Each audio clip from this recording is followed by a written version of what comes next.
자, 유다서입니다.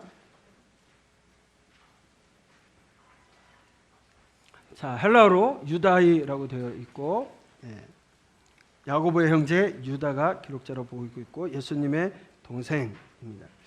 자, 유다는 누구인가? 신약 성경에도 유다가 3명이나 등장하고 있습니다. 먼저 예수님의 동생 유다, 전통적으로 유다서의 기록자로 우리가 보고 있습니다. 예수님의 동생들이 부활하신 예수님을 만났는지에 대한 언급은 없었다고 얘기했습니다. 야고보도 마찬가지고요. 그러나 예수님의 부활 사건 후에 어머니와 함께 동생들이 제자들과 함께 있었음을 사도행전 1장 14절에 증명하고 있습니다. 또 고린도전서 9장 5절에 보면 선교활동 현장에서도 분명히 있었음을 우리는 보게 됩니다. 또 다른 유다는 누구냐면 예수님과 함께 3년 동안 동고동락했던 사도 유다도 있습니다. 또 예루살렘 총회의 결정을 가지고 안디옥에 전하려고 파송되었던 사람 가운데 유다, 바사바라 하는 유다도 있었습니다. 참고로 보시고요. 수신자는 알려져 있지 않습니다. 그러나 부르심을 받은 자, 곧 하나님 아버지 안에서 사랑을 얻고 예수 그리스도를 위하여 지키심을 받은 자들이라고 되어져 있습니다.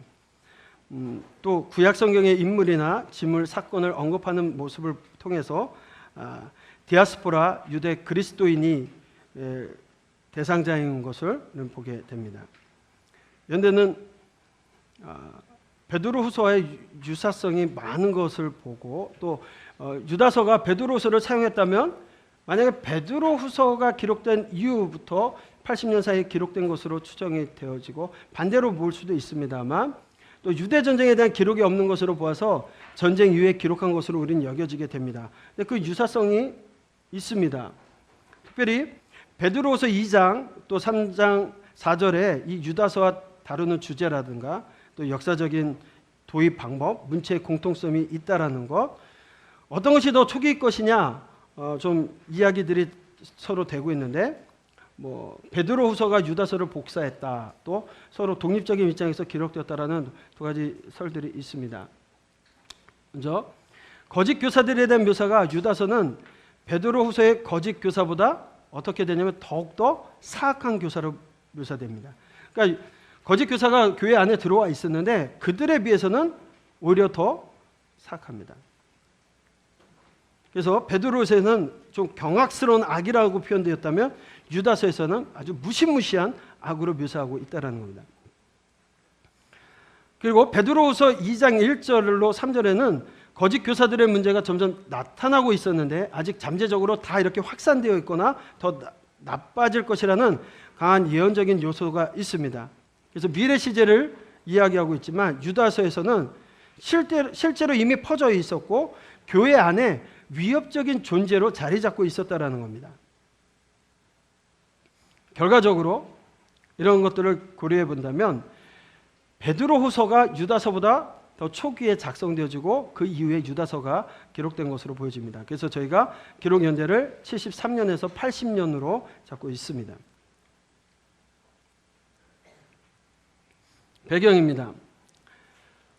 유대전쟁 7년 전쟁 이후에 로마는 안정기에 접어들었습니다. 그러나 기독교를 향한 박해와 고난은 지속적으로 멈추지 않고 있었습니다. 그 안에 외부적인 박해뿐만이 아니라 교회 내에는 거짓 교사와 이단 사상이 점점점 들어오고 더 확대되어지면서 신앙의 위협을 가하고 있었습니다.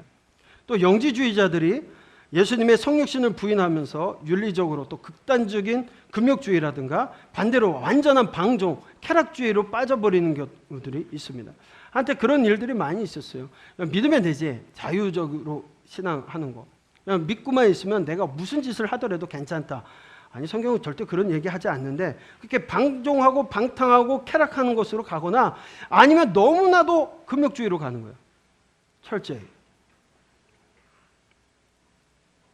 기록 목적입니다.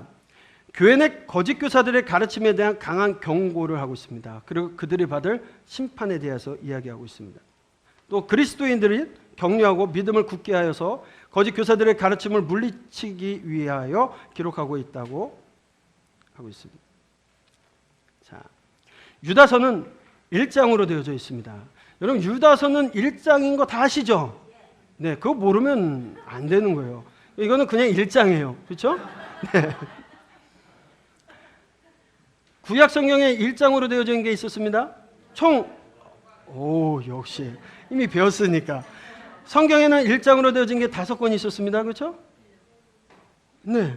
빌레몬서, 유다서, 오바댜 있고 빌레몬서 있었고요. 그 다음에 요한, 유다서 있고 요한 1서 아니죠? 2서, 3서 다 1장으로 되어 있죠. 네. 기억하시면 좋겠어요. 그래서 1장입니다. 그 정도는 아셔야 됩니다. 자, 요 1장을 이렇게 또 나눠 놓기도 힘듭니다. 그냥 1장을 그냥 빠르게 읽으면 끝나는 걸, 이걸 어떻게. 자, 먼저 인사와 서신의 목적을 이야기하고 있습니다. 그 목적은 뭐냐면 믿음의 도를 위해 힘써 싸우라는 겁니다. 그런데 거기에 누가 있냐면 거짓 교사들에 대한 설명을 하고 있습니다. 과거의 거짓 예언자들, 선지자들, 과거의 심판의 모습들과 또 현재 거짓 교사들의 모습을 이야기하고 있습니다. 그러면서 그런 거짓 교사들이 있으니까 거짓 교사들에 대한 방어를 위해서는 믿음에서 자신을 지키라는 겁니다. 그러면서 축도하며 너희를 보호하실 것을 이야기하고 있습니다. 이걸 또 나눠서 봤습니다. 자, 인사와 서신의 목적을 이야기하는데 야고보서의 형제요 예수 그리스도의 종 유다는 먼저 성도들에게 인사를 합니다. 그리고 가만히 들어온 거짓 교사들과 믿음의 도를 위해 힘써 싸우게 하기 위해서 본서에 기록을 하고 있음을, 믿음의 도를 위하여 힘써 싸우라 이야기하고 있습니다. 읽겠습니다. 사랑하는 자들아, 우리가 일반적으로 받은 구원에 관하여 내가 너에게 편지하려는 생각이 간절하던 차에 성도에게 단번에 주신 믿음의 도를 위하여 힘써 싸우라는 편지로 너희를 권하여야 할 필요를 느꼈노니 이는 가만히 들어온 사람 몇이 있으니 그들은 옛적부터 이 판결을 받기로 미리 기록된 자니 경건하지 아니하여 우리 하나님의 은혜를 도리어 방탕한 것으로 바꾸고 홀로 하나이신 주제 곧 우리 주 예수 그리스도를 부인하는 자니라. 부인하는 것, 부인. 예, 2부에서는 우리가 거짓 교사들에 대한 설명을 하고 있다고 얘기했습니다. 자, 과거의 심판의 모습입니다. 먼저 2부에서는 과거 출애굽했던 이스라엘이 하나님을 믿지 못해서 광야에서 멸망당한 사건이 있었습니다. 그렇죠? 하나님 믿었으면 되는데 하나님 믿지 못함으로 멸망합니다. 또 타락한 천사들에 대한 이야기, 소돔과 고모라가 왜 멸망했습니까? 소돔과 고모라. 그런 예를 들면서 심판의 본보기가 있음을, 하나님 뜻대로 살아가지 않았을 때 심판이 있음을 분명히 보여주고 있습니다. 또 거짓 교사들은 가인과 발람과 고라가 하나님의 멸망의 심판을 받은 것처럼 반드시 멸망당할 거라는 겁니다.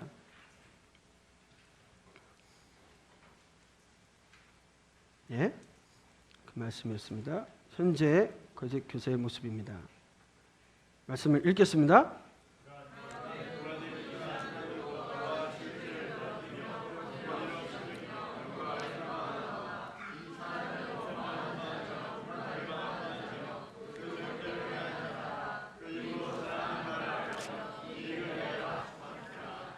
예, 이 사람들이 거짓 교사가 뭐 하는 사람들이냐 이야기하는데 제일 먼저 얘기하는 게 있습니다. 뭐 한다고요?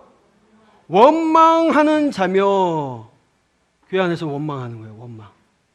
예, 이 이단들도요 아무나 건들지를 않아요. 아시죠? 교회 불만 있거나 원망하는 사람을 먼저 포섭합니다. 또 불만을 토하는 자. 예. 기독교인은 불만 없어야 돼요. 그렇죠? 우리는 다 없잖아요. 불도 없고 뭐도 없죠? 정욕대로 행하는 자입니다. 정욕대로 행하는 자. 정욕대로 행한다는 건 정말 자기만을 위해서 살아가는 거 아니겠어요? 자기의 기쁨, 쾌락, 자기가 누리고 싶어하는 그런 것들. 또 입으로 자랑하는 말을 하며. 저희는 늘 기도합니다. 하마을 성경학교는 하마을 성경학교를 통해서 여기 성경학교 왔다 갔으니까 성경 안 봐도 된다가 아니라 여기를 다녀왔으니까 이제 성경으로 들어가 성경 말씀을 보자라는 거 위해서 하는 거거든요. 자칫 잘못하면 사실 그렇습니다. 강사들 여러 명이 세워져서 강의되어지다 보면 이 사람의 장점, 이 사람의 단점 다 보이거든요. 어떨 때는 내가 드러나는 것, 이것 때문에 마치 뭐가 된 것처럼 착각을 일으킬 때가 있어요. 결국 이거 자랑하면 안 되는 거거든요. 자랑할 게 어디 있어요. 그렇죠? 저희뿐만 아니라 여러분들 다 교회에서 가르치는 위치에 계시잖아요. 네? 저희가 조금 더 연구해서 같이 나누는 것뿐이지. 그런데도 자랑하는 것이 되어진다면, 야, 우리 하마을 성경학교는 딴 데하고 달라! 해 아래 새 것이 어디 있습니까? 그렇죠? 계속해서 얘기했잖아요. 그러나 그걸 조금 더 자랑이 될까? 안정적 조금 더 많이 어떻게 이렇게 되는 겁니다. 그런데 이익을 위하여 또 아첨한다는 거예요. 자기 유익과 이익을 위해서 아첨하는 겁니다. 말을 바꾸고. 예? 또 읽겠습니다. 사랑하는 자들아, 너희는 우리 주 예수 그리스도의 사도들이 미리 한 말을 기억하라. 그들이 너희에게 말하기를 마지막 때에 자기의 경건하지 않은 정욕대로 행하며 조롱하는 자들이 있으리라 하였나니, 이 사람들은 분열을 일으키는 자며 육에 속한 자며 성령이 없는 자니라. 누가요? 거짓 교사가 교회 내 또는 다른 사람들에게 분열을 일으키는 겁니다. 사단은 그래요. 사단은 와가지고 한 번에 딱 긁지 않아요. 그렇죠?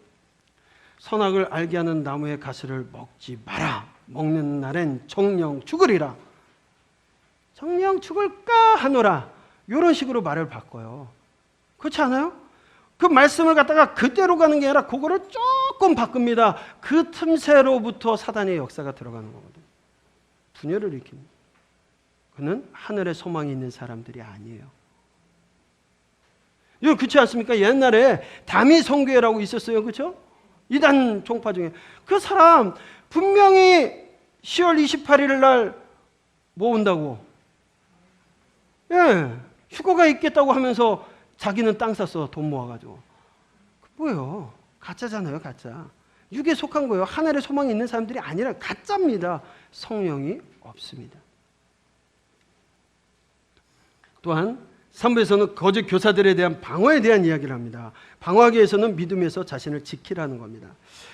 예수 그리스도의 믿음의 반석 위에서 자신을 굳게 세우고 성령으로 기도하라는 겁니다. 나 스스로 이길 수 있는 게 아니기 때문에 믿음의 반석 위에 굳게 하는 겁니다. 그리고 성령의 도우심을 입어야 됩니다. 하나님의 사랑 안에서 자신을 지키며 영생하도록 그리스도의 긍휼을 기다려야 하는 겁니다. 더 나아가서 믿음이 약해서 의심하는 이들에게 하나님의 심판의 불에서 구원받도록 긍휼히 여기며 그들을 위해서도 기도해야 되는 것이 바로 우리를 지켜나가는 것들입니다. 마지막으로 너희를 보호하사. 말씀을 읽을까요? 능히 너희를 보호하사 거침이 없게 하시고 너희를 그 영광 앞에 흠이 없어 기쁨으로 서게 하실리 곧 우리 구주 홀로 하나님이신 하나님께 우리 주 예수 그리스도로 말미암아 영광과 위엄과 권력과 권세가 영원 전부터 이제와 영원토록 있을지어다. 아멘. 축도입니다. 그렇죠? 유다는 거짓 교사들의 세력에도 분명히 성도들이 하나님의 보호 속에 믿음을 굳게 지키고 아무 흠이 없이 하나님의 영광 앞에 서게 하실 우리 주 예수 그리스도로 말미암아 영광과 위엄과 권력과 권세가 영원하기를 축복하면서 마치고 있습니다. 유다서는 한 장으로 되어져 있습니다. 주 내용은 거짓 교사들에 대해서 이야기하려고 하고 있는 겁니다. 교회에 큰 위협이 되고 있는 거짓 교사들, 또 거짓 가르침으로 인해서 이 서신을 기록할 수밖에 없었습니다. 거짓 선생들은 구약에서부터 있어왔던 겁니다. 하나님을 적대하고 믿지 않는 자들로 이미 심판의 판결을 받은 자들이었습니다. 오늘날도 그런 사람들 계속적으로 있다라는 겁니다. 아니, 마지막 그날까지도 있을 겁니다. 그러므로 성도들은 거짓 선생들의 거짓 가르침에 미혹되지 말고 말씀의 진리 위에 서서 믿음을 지킬 것을 권면하고 있습니다. 만약 저와 여러분들이 그렇게 성도들을 이끌어가는 목자가 되어진다면 정말 저와 여러분들은 그들을 말씀에서 미혹되지 않게끔, 거짓 것들에 의해서 미혹되지 않게끔 하셔야 돼요. 아마 그런 소문 들으셨을 거예요. 앞에서 얘기를 하시더라고요. 제가요, 하마을 성경학교 이거 하면서 저희 교회에다가 올라오는 계단에다가 딱 표를 써놨어요. 뭐라고 썼냐면 하마을 성경학교, 그렇게 안 하고 하마을 성경연구원 이렇게 딱 해놨어요. 성경 연구하는 데처럼 보이잖아요. 교회인데. 근데 어느 날 교회 들어갔는데 상가 건물인데요. 들어갔는데 여기에 다윗의 별을 3개를 해놓은 거예요. 이게 뭘까? 이게 뭐지? 이게 뭔지 모르겠는 거예요. 근데 나중에 알고 보더니 이단들이 표시해 놓은 거예요. 여기 들어가지 마라. 들어가 봐야 별 효과가 없다. 하나짜리 마음대로 가라. 2개짜리 좀 주의해야 된다. 3개짜리 가지 마. 이 표시였어요. 제가 그걸 왜 확신하냐면 이게 뭔가 하고서는 그동안 한 번도 저한테 이단들이 올라오질 않는 거예요. 그래서 그걸 띄워봤어요. 그랬더니 어느 날부터 이단 포스터나 뭐 이런 게 막 와요. 다시 붙였더니 안 와요. 야, 여러분들도 붙이세요. 왜 제가 그 얘기를 하냐면 말씀으로 우리가 돌아가서 하나님의 말씀을 온전히 가르치고 그걸 연구하고 그렇게 살아가려고 노력한다면 세상의 이단들이 무서운 건 아니에요. 그 역시도 그들조차도 정말 구원받아야 될 불쌍한 영혼들이라는 것. 좀 담대함을 가지셨으면 좋겠습니다. 그래서 분명히 미혹되지 말고 진리에서 믿음을 지키시기를 소망합니다. 5분간 쉬시고요. 그 다음에 요한 서신 들어가도록 하겠습니다.